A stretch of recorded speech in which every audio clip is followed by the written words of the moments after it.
حضرت عمر کا حال یہ تھا کہ وہ ننگی تلوار نکال کر کہتے خبردار اگر کوئی کہہ دیا کہ میرا رسول انتقال کر گیا میں اس کی گردن اڑا دوں گا۔ میرے حبیب کا انتقال نہیں ہوا، وہ اپنے رب سے ملنے کے لیے گئے، واپس آئیں گے۔ حضرت عمر مدینے میں اس طرح گھوم رہے تھے۔ عزیزان گرامی وقار، رسول پاک صلی اللہ تعالی علیہ وسلم پیر کے دن انتقال فرمائے اور بدھ کے دن تک آپ کا جسم مقدس رکھا گیا۔ جماعتیں آتی رہیں، پڑھتی رہیں، ملائکہ نے جنازہ پڑھا۔ بدھ کے دن میرے آقا صلی اللہ تعالی علیہ وسلم کو صحابہ نے اٹھایا اور اسی حجرے میں جہاں ماں عائشہ صدیقہ کا گھر تھا، حضور پاک صلی اللہ علیہ وسلم کی قبر مبارکہ کھودی گئی، لحد بنائی گئی جو ایل شیپ میں ہوتی ہے، حضور کو پسند تھی، لحد مبارکہ میں رکھا گیا۔ اترنے والوں میں حضرت علی بھی تھے، حضرت عباس بھی تھے۔ فرماتے ہیں جب قبر مبارک میں آخری مرتبہ رکھا گیا، صحابہ کا مجمع تھا، بھیڑ تھی، لیکن اچانک لوگوں نے دیکھا قبر کی تختیاں بند کرنے سے پہلے رسول پاک کے ہونٹ ہل رہے تھے۔ حضرت عباس کہتے میں نے کان لگایا، اس وقت رسول پاک کہہ رہے تھے امتی امتی رب اغفر لی امتی فانہم لا یعلمون۔ اے مولا میری امت کو معاف کر دے، وہ مجھے نہیں پہچانتی۔ اے اللہ میری امت کو معاف کر دے، وہ مجھے نہیں پہچانتی۔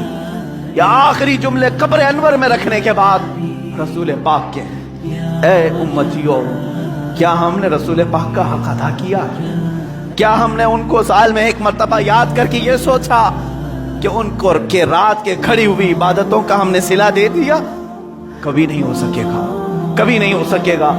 قبر مبارکہ بند کر دی گئی، ہمیشہ کے لیے بند ہو گئی، لیکن لحد کا وہ ٹکڑا عرش اعظم سے بھی افضل بنا۔ نفس گم کردہ می آیت جنید و بایزیدی جا، وہ قبر اثر آج بھی ہم مسلمانوں کے روح کی ٹھنڈک ہے۔ وہ ہرا گنبد جو رسول پاک کے مسکن کے اوپر اپنی جگمگاہٹ بکھیر رہا ہے، وہ کروڑوں عاشقوں کی آنکھوں کا تارا بنا ہوا ہے، ہمارے دل کا سکون ہے۔ اے میرے عزیزوں، آج ہم جئیں گے تو اسی امید کے ساتھ، اسی آس کے ساتھ۔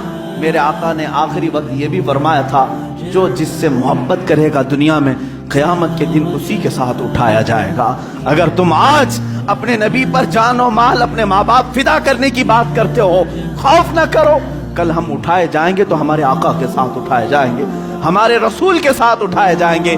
لیکن جو لوگ مغرب کے دلدادہ ہیں اور دوسروں کی کیریکٹر کو اپنا کر کے اپنے آپ کو تباہ و برباد کیے ہیں، ان کو مبارک ہو، وہ انہی لوگوں کے ساتھ اٹھائے جائیں گے جو فرعون، حامان، شداد، قارون، ابو جہل، ابو لہب، ان گستاخوں کے ساتھ اٹھائے جائیں گے۔ اللہ رب العزت میرے رسول کی زندگی پاک کو جب تک رکھا 63 سال وہ رحمت تھے، اور آپ کی وفات بھی امت کے لیے رحمت ہی ہے، رحمت ہی ہے۔ اور اللہ تعالیٰ ان کی برکت سے امت کو عذاب دینے سے محفوظ رکھا ہے۔ میرے عزیزوں، میں پیدائش سے لے کر میرے آقا کی وفات تک کی باتیں صرف مختصر سے ایک وقت میں گھیرا، لیکن حضور پاک کی حقیقت تو یہ ہے، لا یمکن الثناء کما کان حقہ، بعد از خدا بزرگ تو یہ قصہ مختصر، آپ کی ثنا تو ممکن ہی نہیں ہے یا رسول اللہ۔